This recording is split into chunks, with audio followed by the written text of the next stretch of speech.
Now, good morning, everyone.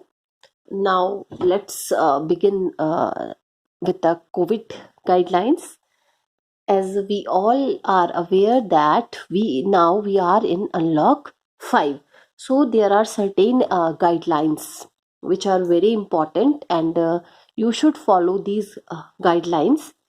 The first very important thing is wear mask properly. You have to wear mask properly so that your nose and your mouth uh, has been covered. And the second thing is stay at least 6 feet from others. It means that you have to maintain the 6 feet distance from one another. It is very important for all of us to maintain the proper distance. And the third one and very important point is wash your hands frequently. You have to wash your hand frequently, and at least always with the help of the soap and the water. Don't wash your hand only with the water. You should use soap, and you rub the soap with your hand at least for 20 seconds to remove any kind of virus from your palm, your hand. And next is do not touch your face. If you have touched anything, so do not touch your face with your palm, with your hands. And do not share food. This is a very important thing, that you should not share your food or your drinks or any other things to other, because by if anyone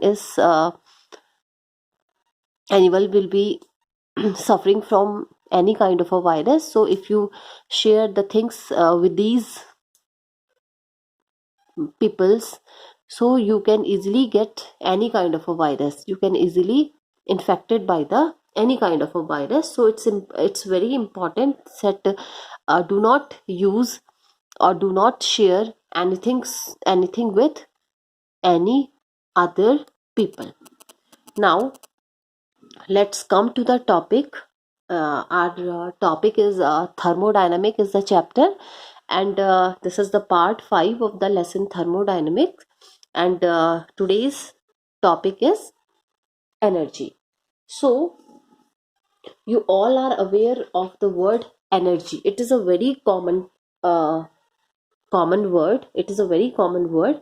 So the physical quantity required to do work is called energy. Energy is the it is a physical quantity.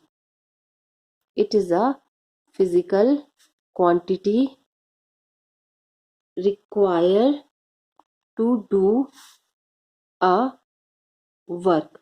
The physical quantity required to do a work is called energy. The physical quantity required to do the work is called energy. And energy can be provided in various forms. Energy can be provided in various forms. The first form is mechanical. The first form is mechanical energy. This is the first form. Second form is electrical energy. Third form is heat. And the fourth form is light. So these are the different forms of energy. And energy can exist associated with matter, like kinetic energy and potential energy, or can exist in the absence of matter. Energy can exist in the absence of matter. For example, right, like radiation energy. So these are the different kind of energy, and the physical quantity required to do work is called the energy. Now let us discuss about the unit. Now the unit of energy. So there are two unit of energy. One is the CGS unit and the second one is the SI unit. So if we are talking about the CGS unit, so the CGS unit of the work is arc. That is called the arch or arcs is the CGS unit, and if we are talking about the SI unit, so it is a joule. So these two are the unit of the energy. These two are the unit of the energy. Now let us discuss now the next topic is, that is the internal energy. This is internal, that is internal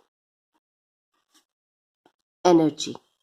The internal energy as a state function. The internal energy as a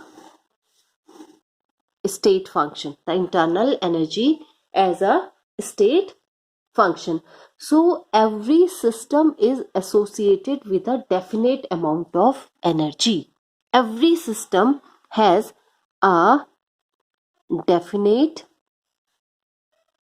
amount of energy. Every system has a definite amount of energy, and that energy is termed as a internal energy. That energy is termed as a internal energy. That definite amount of energy which is possessed by every system is known as the internal energy, and the internal energy is designated by capital U or capital E. So these are the two terms to designate the internal energy of the system, that is the U or the capital E of the system.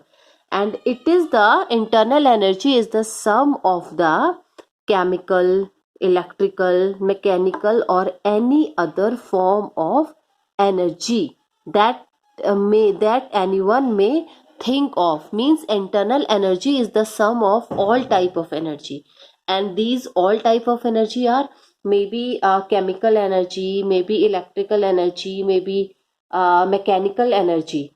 So the internal energy is the sum of the energy.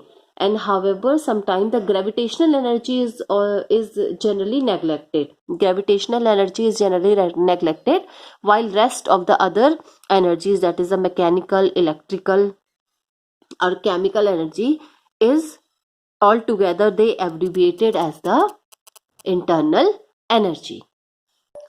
The internal energy is a state function. The internal energy is a state function, and we all are aware of the meaning of the state function. The internal energy is the state function. It means it is independent. It is independent on the path followed. It is independent on the path followed. And the internal energy, it may change. The internal energy may change when the first condition is heat flows into or out of the system. If the heat flows into or out of the system, so there will be a change in the internal energy. So this is the first point.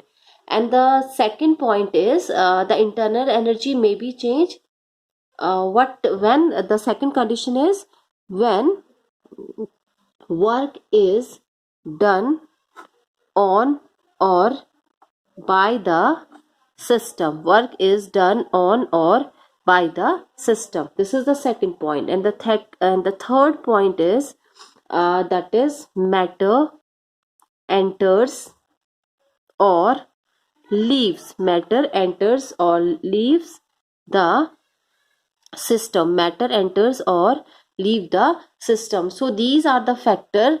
When there is a change in these factor or such type of factors takes place, so definitely there will be a change in the internal energy. So the main thing is that internal energy is a state function, and its state function means it is independent of the path followed. That is the main point. And the second is internal energy is the sum of all type of energy, that is the mechanical, chemical energy. Now the second main thing about the internal energy is it is a extensive property.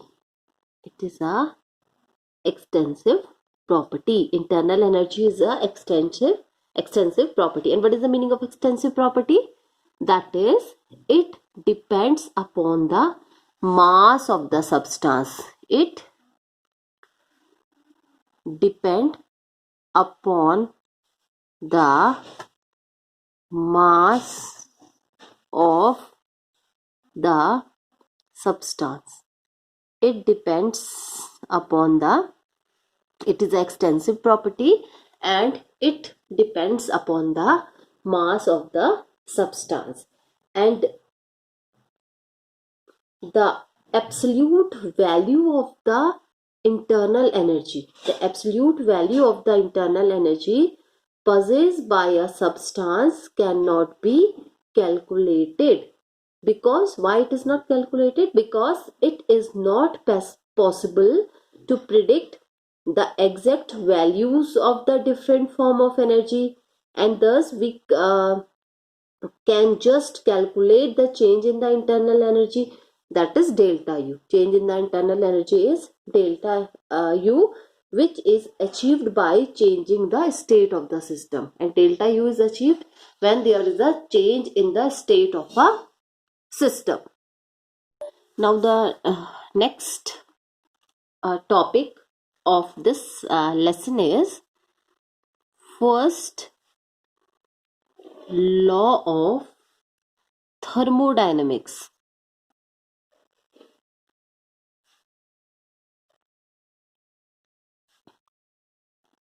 That is first law of thermodynamics. Now the first law of thermodynamics, it was proposed by two scientists. The first one is Helmholtz and Robert Mayer.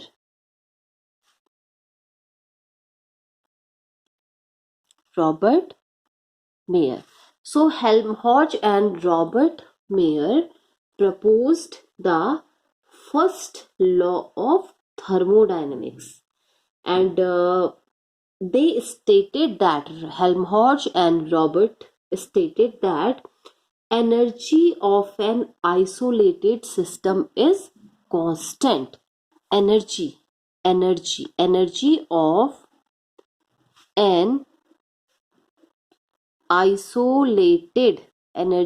an isolated system is constant.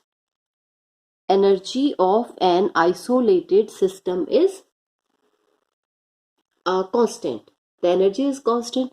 Now, what is the meaning of the energy of an isolated system is constant?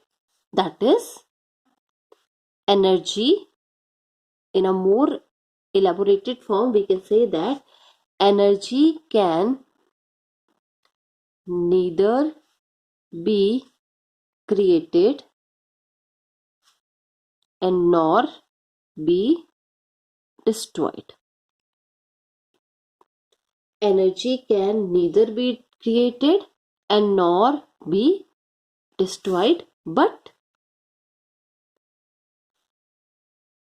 can be converted. It can be converted from one form to another. But it can be converted from one form to another form. But we can't create the energy. We can't destroy the energy. Only the energy can be converted from one form to the another form. Now, on the basis of such kind of explanation of energy, this law, the first law of thermodynamics, it is the first law of thermodynamics. It is also called law of conservation. It is also called law of conservation of energy. It is also called law of conservation of energy, or it is the first law of thermodynamics. Now, there are many other statements of this law. This law can be defined by the various other statements. So, other statements for first law of thermodynamics. Other statement for first law of thermodynamics are the first one is it is impossible to construct. It is impossible to construct a perpetual motion machine without which could produce work without consuming energy. This is the one explanation for the, but these are the easiest, this one is the very easiest explanation in comparison to the other statement. And the second statement is, whenever a quantity of one kind of energy disappear, an exactly equivalent quantity of energy in some other form must appear. For example, you have some quantity of energy. So when this energy disappear, so at the same time some other kind of energy is, that is other kind. At the same time some other kind of energy is appear. So these are the statement for the first law of thermodynamics, but this one is the very easiest and very easy explanation. That is, the energy can neither be created nor be destroyed, and this is a very popular explanation for the first law of thermodynamics, which is also called the law of conservation of energy. Means you can't create the energy, you can't destroy the energy, only the energy can be transformed from one form to the another form. So this is the explanation for the first law of thermodynamics. In our next part, we will study the mathematical formulation for the first law of thermodynamics, because we have the theoretical part of the first law of thermodynamics as well as the mathematical explanation for the first law of thermodynamics in your syllabus. So in this topic, in this part, we have studied the theoretical part only, and in the next part we have to study the that is the mathematical explanation for the first law of thermodynamics.